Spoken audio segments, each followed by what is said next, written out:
कृषि को लाभ का धंधा बनाने के उद्देश्य को लेकर केंद्र एवं राज्य सरकार लगातार प्रयासरत है।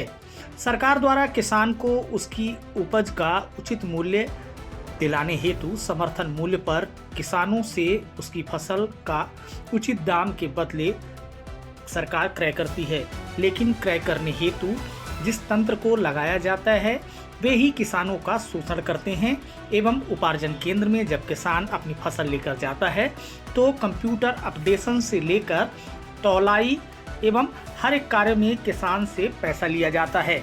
ऐसा ही एक मामला उमरिया जिले के उपार्जन केंद्र गढ़पुरी से आया है। आइए सुनते हैं किसान की जुबानी।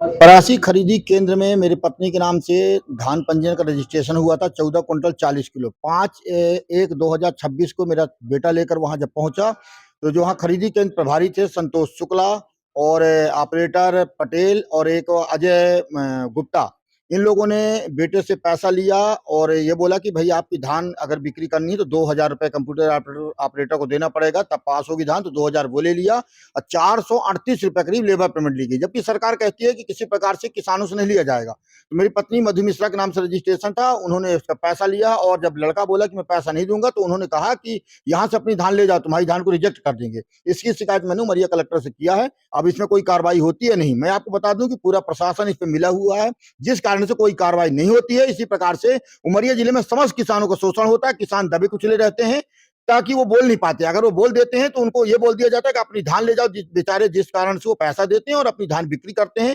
सरकार कितना भी दावा क्यों न करे कि उनके साथ न्याय नहीं होगा, लेकिन किसानों का शोषण हो रहा है। उसका उदाहरण एक मैं हूं, जो मेरी पत्नी के नाम से धान का पंजीयन हुआ था और उनसे पैसा लिया गया है।